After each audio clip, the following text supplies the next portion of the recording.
Hello. Good morning, everyone. My name is Christopher Ellison, and I'm the Director of Intelligence at Flashpoint.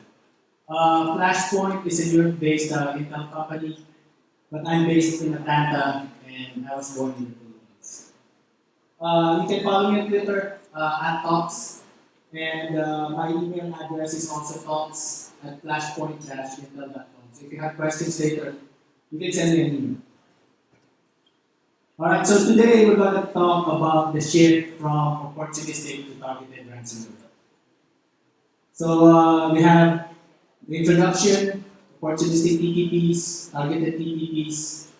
I have an agenda here, but when I attend the talk, I actually don't read the agenda. So for some reason, they always require me to put an agenda here. Not ROOTCON, but other people that will review this presentation. So we can jump straight to my favorite part, which is about myself. So I've been talking in RootCon for more than I can count, and aside from this, one of the most exciting things I do in my job is that I negotiate with different threat actor groups, especially during times of extortion and ransomware incident for different companies and governments. All right, so how many of you are familiar with ransomware as a service? Perfect. So if you attended my talk in previous years, it actually built on top of each other. So we have a ransomware as a service owner. Usually, they're the ones who created the ransomware. They're the ones who authored the encryption part, or probably they just use an open source encryption technology, but they hold the source code for the ransomware. And unfortunately for them, they can create ransomware, but then they don't have the ability to spread it.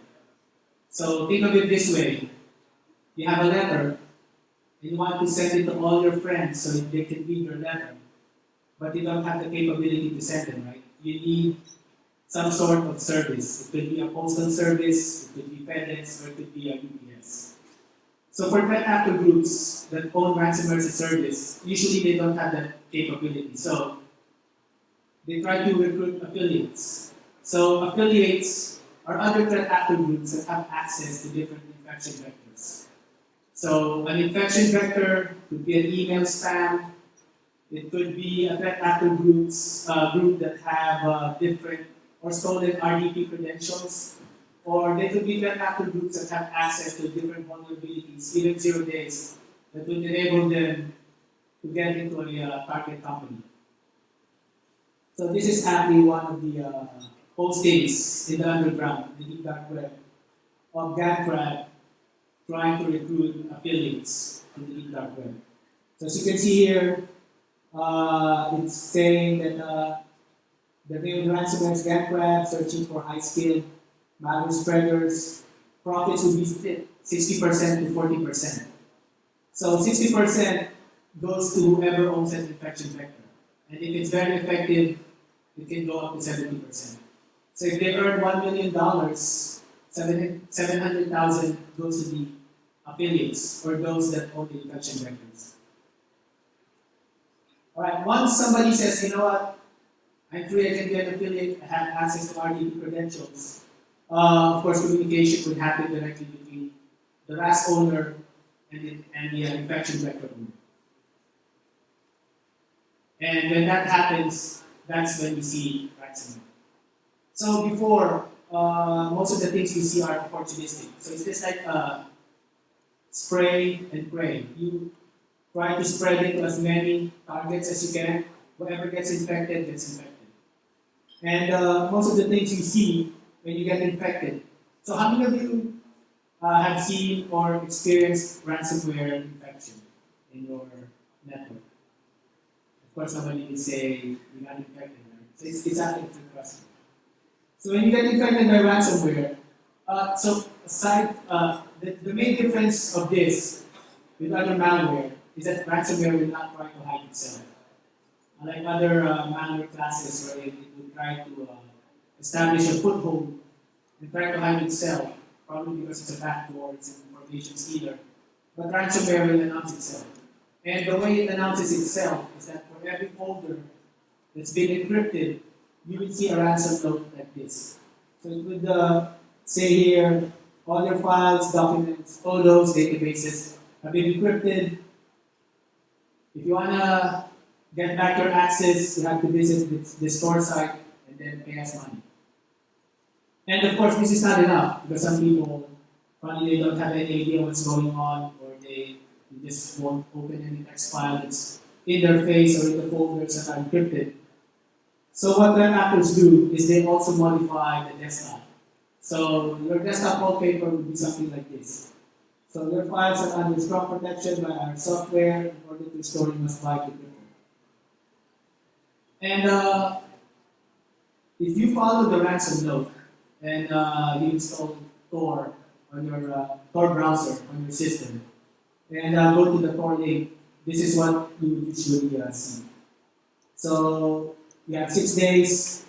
It can be any days. It can be 10 days, it can be 3 days.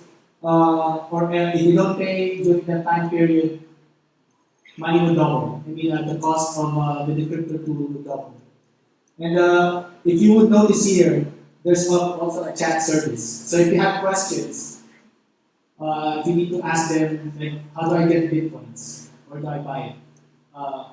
Because there's so many victims that we talked with earlier during the ransomware phase, that they don't have any idea what a bitcoin is. Some of them don't have any ideas how to get it, where to buy it. That's why most of the ransom page that you will see from ransomware, there's a small tutorial there about bitcoins. This is where you get it, this is where you buy it, this is how you pay the threat actor groups. So aside from the chat capability here, wherein you could send them messages, ask them questions, there's also a try before you buy.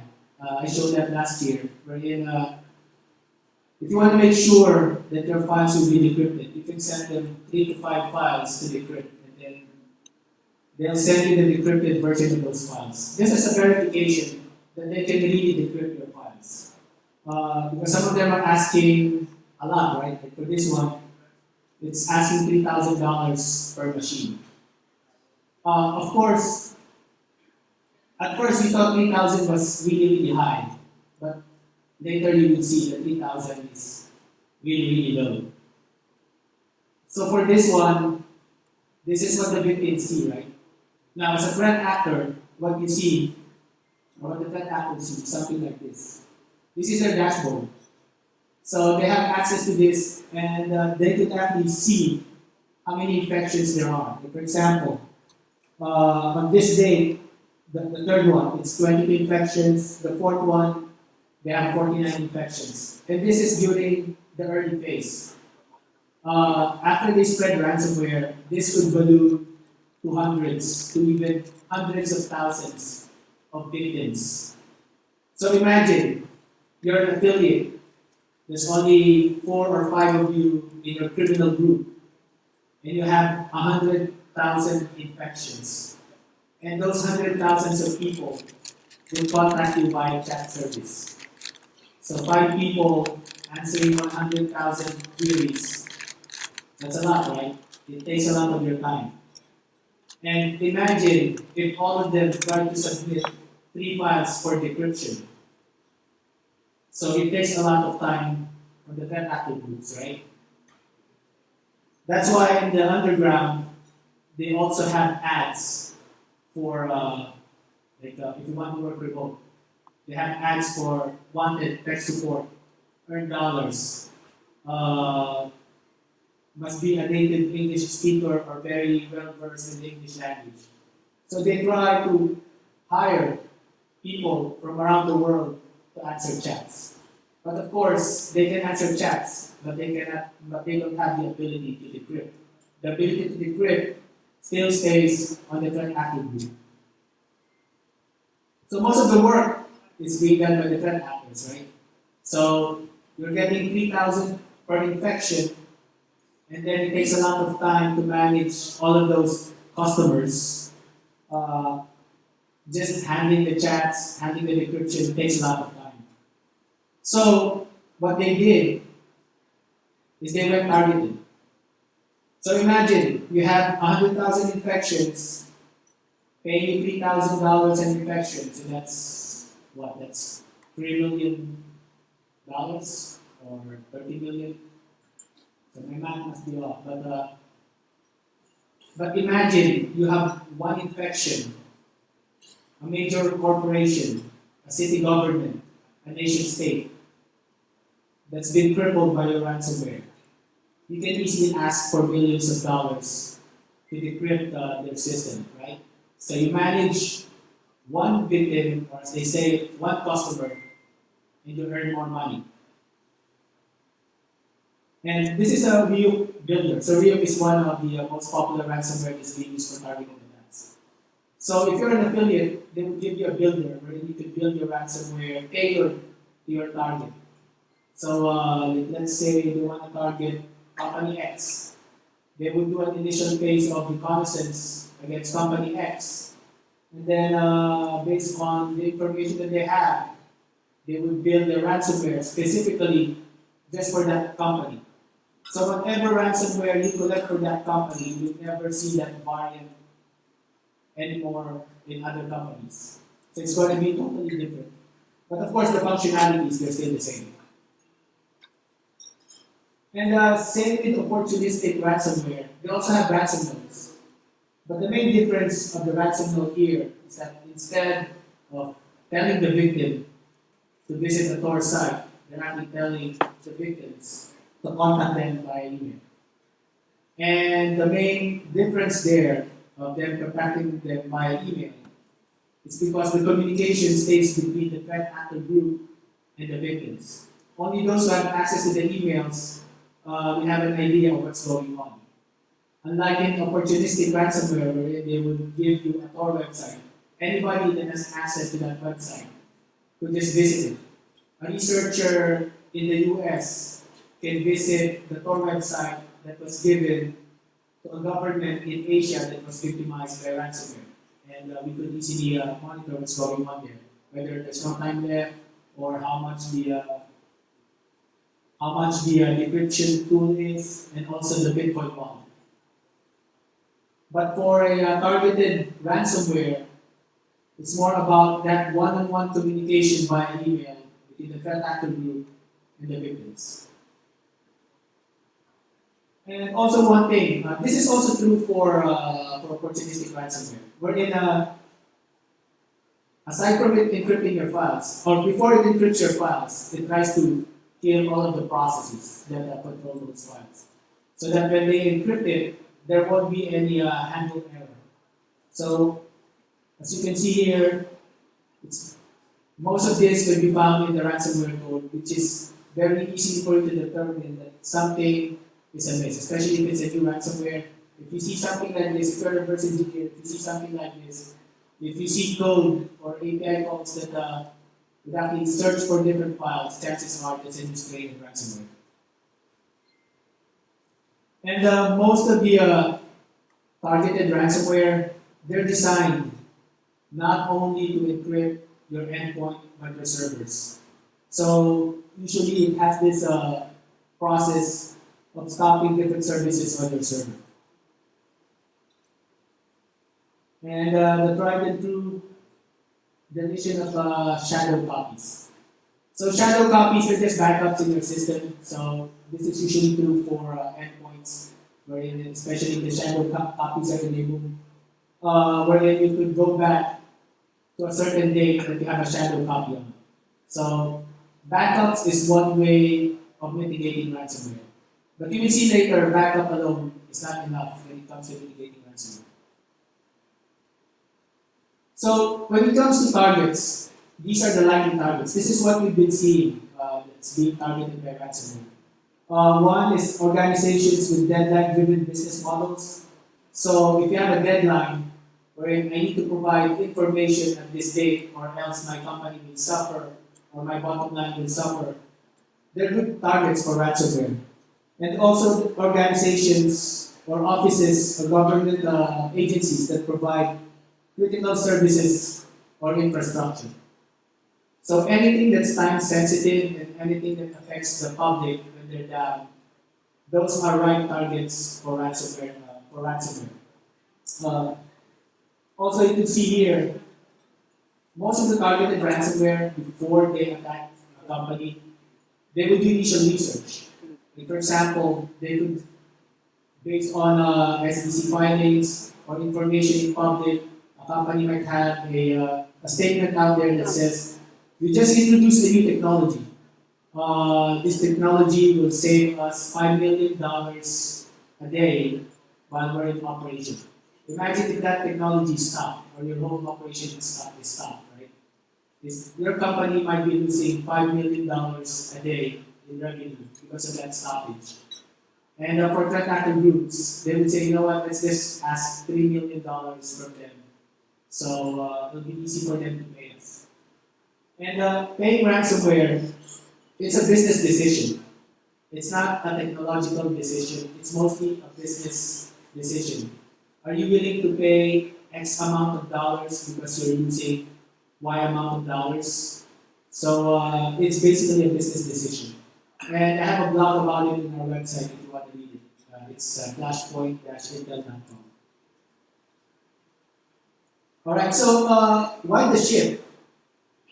So 4 things, right? Fewer victims to manage, bigger payday, and of course the communication is discreet. It's whoever has access to those emails are the ones that are communicating with threat actor groups. And of course, there's less likely to have the attack campaign exposed. So what we see in the media is just a small percentage of ransomware attacks that are going on around the world. If I have to guess, probably only like less than 10% of attacks going on from what we see in the media. There's so many things going on that, of course, they're not exposed because number one, the company that has been victimized wouldn't want to say anything about it. But of course, you will see it that if you're familiar with SEC filings, some of them are required to report it on those types of filings. And these are the notable differences between opportunistic and targeted. So we have for the infection vectors, spam, watering hole. So how many of you have heard the term watering hole? So a little bit of tidbit. Watering hole, it was a term coined by our team when I was still working in RSA.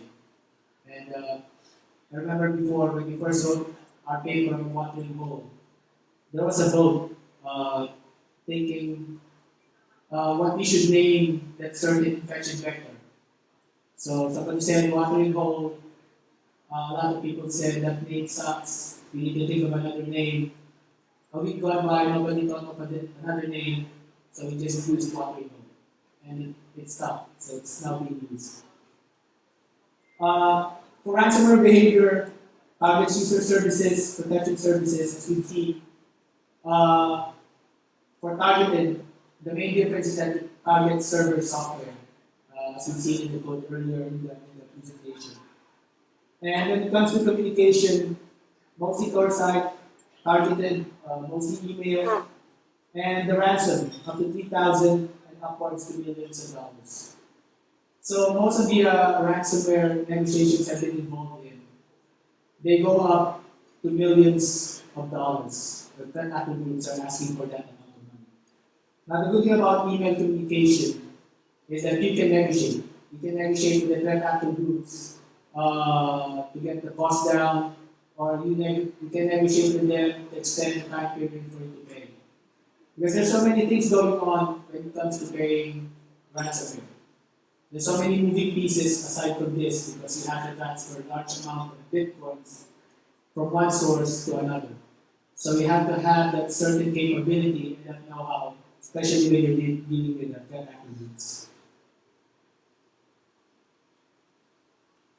So if you're familiar with Goga, after an infection of Goga and after a successful payment of ransomware for Goga, they will provide you with this. It's just like them saying, okay, you paid, this is how you secure your network. So this came from Goga threat actors. And one thing you have to remember, is that if you're a business, the main question you have to ask yourself is that if I pay, will my files get decrypted? Because you don't want to lose your money, you pay and then nothing happens, right? And my professional opinion in that is that there's always a risk. There's a possibility that not all your files will be decrypted. There's a possibility that the threat actor group, once they get your money, they'll just run away with it. But one thing I noticed about different threat actor groups is that they also try to increase their reputation. Because at the end of the day, they want to get paid, right? And if they're known, if they have a reputation that says, if you're victimized by this ransomware or controlled by this threat actor group, if you pay them, they will usually provide you with the crypto. Word spreads around. Like a C-level executive that has been victimized by ransomware might have a contact with a different C-level executive from another company, and they might communicate with each other, right? They might say, oh yeah, you are victims, also we paid them, we're good. So I know you're going through this. If you pay them, you'll get your files back. But of course, there's no guarantee for those, right? Even if they give you the decryption tools, there's no guarantee that its main function is just decryption. It might have other functions aside from decryption, like decrypting your files, but then installing an information stealer, or installing a backdoor, or whatever. So there's so many things that might happen. And one thing that you should have on your side is somebody that would help you negotiate and somebody that would help you verify the different encryption tools that different attributes would send you. And one thing I've also seen is that for targeted attacks, since the communication is through email, usually it's an ongoing communication and negotiation, right? So most of the threat actor groups, they're actually willing to help out. If you have questions, you get stuck, they'll give you suggestions. They would say, make sure do not unplug any machines, make sure when you run this, all of your endpoint solutions are turned off. So since they know they're getting paid, when you ask them questions, they have to respond in a very relatively, I would say relatively fast. Sometimes they would respond in mere minutes, sometimes they would respond in hours, but it doesn't, usually within a day, they will respond if you have questions. And these are the known mitigations for ransomware. So, as you can see here, organized backups, dual factor authentication. But one thing here is that most of us, when we're asked, right, if I'm victimized by ransomware, what do I do? Some victims, what they hear is that you have to have backup. You have to have backup. But the next question there is that how long can you restore from backup? And how fresh is your backup? Let's say you have backup, right? But then it takes you 15 days or 1 week to restore your backup. That means 1 week of inoperation. And some companies, they would rather pay than lose 1 week of inoperation because that 1 week might cost them more. It might cost them $100 million, and then the ransomware payment is $1 million. So those company board members or C-level executives must make a decision, right? That's why paying ransomware is always a business decision. And that's it for me. Do you guys have any questions about negotiating with ransomware, difference between opportunistic and targeted? No questions, no violent reactions. So anyway, if you have questions, if you think of any questions. Oh, my fee? 90% of ransomware payment. I'm just kidding. Oh, I have a. But seriously, guys, if you're victimized by ransomware and you need help on it, feel free to approach me. You see me around walking later, and don't hesitate to Send me messages in Twitter or send me an email if you have further questions. And I would like to thank ROOTCON again for giving me the opportunity to speak. It's always good to come back to the Philippines and visit friends and family. Thank you guys. Thank you.